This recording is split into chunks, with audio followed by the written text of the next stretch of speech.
Today, our destination is the impressive Tamanawas Falls, located in the Mount Hood National Forest. The inviting creek you see here will be your traveling companion part of the way. This is probably one of the more popular hikes I'll be covering, but after you enjoy this footage, I think you'll see why it deserves a spot here. Most people access this waterfall via the 3.4-mile Tamanawas trailhead, but this day my hiking partner and I decided to add a little distance and make it a 4.25 loop by starting at the Polali trailhead instead. Directions will be at the end. There's no warming up on this trail. You will immediately begin your 900-foot elevation gain from the word go. Keep right at this fork onto the Elk Meadows Trail number 645. It's at this fork that you will complete your loop later on. Ascending through this part of the forest would be particularly beautiful in the spring when the wild rhododendrons are blooming, but it was still lovely as ever on this late summer day without them. Stay on the Elk Meadows Trail until you see the sign directing you to the falls. Descend towards the creek, pass through an impressive boulder field, and wait for it.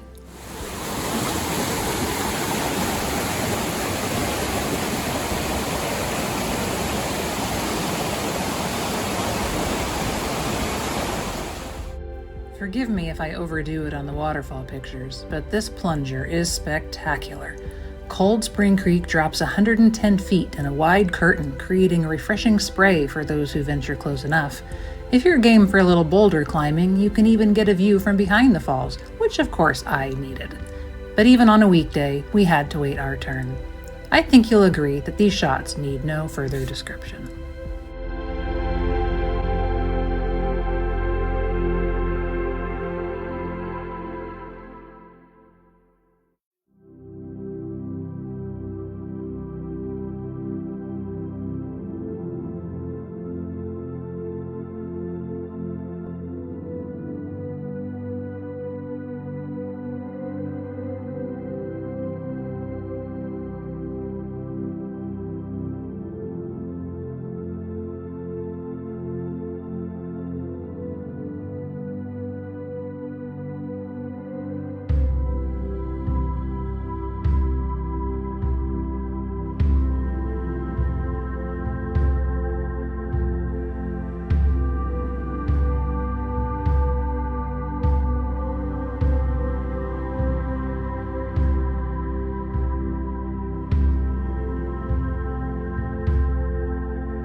When you have filled your camera with every possible shot, begin your walk home the way you arrived. But this time follow signs for the East Fork Trail number 650A back to the Polali trailhead, which will follow Cold Spring Creek for most of the way.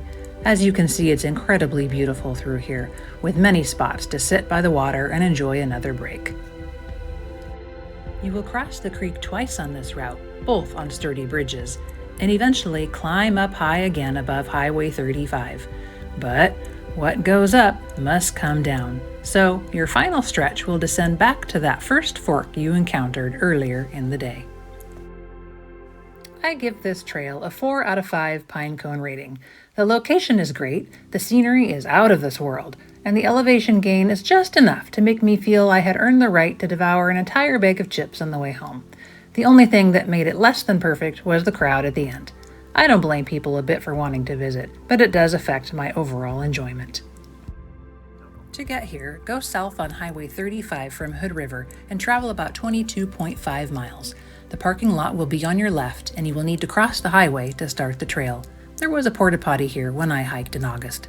Be sure to bring your Northwest Forest Pass. There is no pay station to buy a day pass, and the ranger station you passed back in Parkdale is not yet open to the public.